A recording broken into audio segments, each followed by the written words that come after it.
Okay, Mr. Cook, you are incarcerated here, is that correct, at the Fairfield County Jail? Yes, sir. Okay, I'm not here to talk to you about any crimes that you committed or may have committed or anything like that. I'm looking at an incident that occurred on, I believe it was July 21st. So tell me, what kind of transpired with what happened? To be honest, he's just around. Just wrestling. How did you come to be involved? Well, they was already wrestling, and then I seen Pettit take it off his walkie-talkie, so I was like, oh yeah, I want him. So he popped me out, we shook hands, and we wrestled. Wrestled in that, okay. Just a wrestling match between inmates and corrections officers inside this Fairfield County Jail in Ohio. It's on video. As you see, there was a supervisor, someone in charge, asking one of the inmates, "What the hell are you guys doing?" Let's flip through some of the pictures because it was apparently a cordial and, as they described it, consensual wrestling match between the two. Hugs were shared afterwards. One of them said, "Yeah, I beat him, and it was fun. It was fine." They sit back, they chuckle and laugh afterwards. Let's hang out on the tables. A little bit of sweat being exchanged. These are fun times. And who's the next one up? I don't care. I'll take you on too, Bob. I guess it's a team building exercise is what they had there. I would love to see your opinion on this, but there's one quote I wanted to get to when he was talking about this, as he was talking to a supervisor about this, one of these inmates. The graphic 6, you guys. They were saying there were no injuries, and Lape said, one of the inmates said the matches were purely consensual, and the inmates and employees shook hands and hugged afterwards. One of the inmates also admitted to wrestling and told the investigator he won his match against the corrections officer. However, he told the investigator that he didn't want any of the jail employees to get in trouble. They're all buddies, Ben. As a matter of fact, there's one person who commented on this, and this is what I was wondering. He said, I spent 12 years in jail, and this would actually keep tensions low. It would really work. Trust me, it breaks the angst. We may not want to actually fight you if we get to wrestle you. I don't know, bro. I don't know.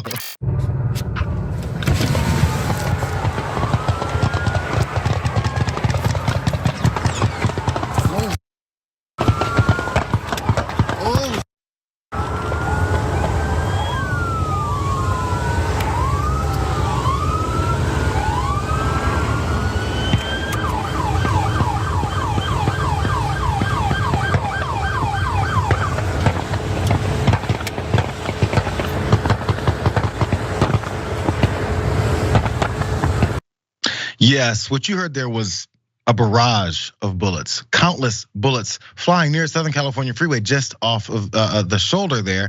This all started on Monday when an Amber Alert went out for a 15-year-old girl who was apparently abducted by her father. And it ended on Tuesday, on that day, with that same girl, victim potentially of that Amber report, being killed. Here's that Amber Alert. San Bernardino, Riverside, Kern, and Los Angeles counties were all put on notice about this particular, this duo, this father and his daughter, who he had apparently abducted. There's crazy details behind this. In fact, the police there that were involved in this whole thing had to answer some questions, and I still had a few more. Let's let them start explaining what they say happened. Several jurisdictions at this time are involved in the pursuit, and the deputies attempt to contain the suspect in the triangle that's made by the off-ramp, the I-15 freeway, and the Main Street Bridge that goes over the top.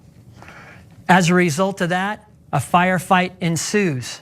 During that firefight, the suspect vehicle comes to rest, at which time a subject exits the passenger side of the vehicle wearing tactical gear. That subject starts to run towards sheriff's deputies, and during the gunfire goes down.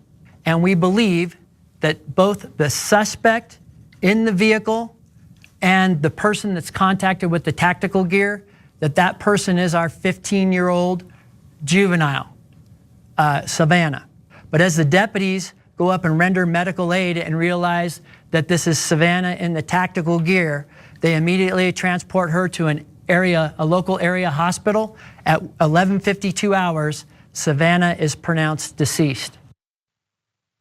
So as they pulled over, quick recap of what he said there. Someone jumped out of the pickup truck, which they were pursuing, which they knew held Anthony Graziano and his daughter Savannah. And someone just popped out with tactical gear and a helmet on. That was Savannah, which they found out later after she was shot and killed in the middle as she ran towards police officers. Was killed there. So that's part of the explanation, but I'm gonna need some more, and it gets more puzzling. Watch more of this press conference. Recount again how the girl wound up being in the way of the bullets. Well, a subject that entered, we did not knowing it was a girl initially, was wearing tactical gear. This is in the middle of a firefight. Right, shooting back and forth with the with Mr. Graziano, and she's in the middle of that. Right. There may preliminarily, again, there may be some indications that the passenger of the vehicle, which we believe is Savannah, may have been also involved in some of the fire exchange. What do you mean by that? What information do you have on that? There may be some information that the passenger was involved in firing back at the deputies, and we're still trying to confirm that at this point. You believe it's true? We don't know. It is so early in this investigation, folks. This is highly complex. The person wearing the tactical gear that was coming at deputies, did they have a weapon on them? At this time, I don't have that information. I'm not sure. We're still reviewing the entire scene.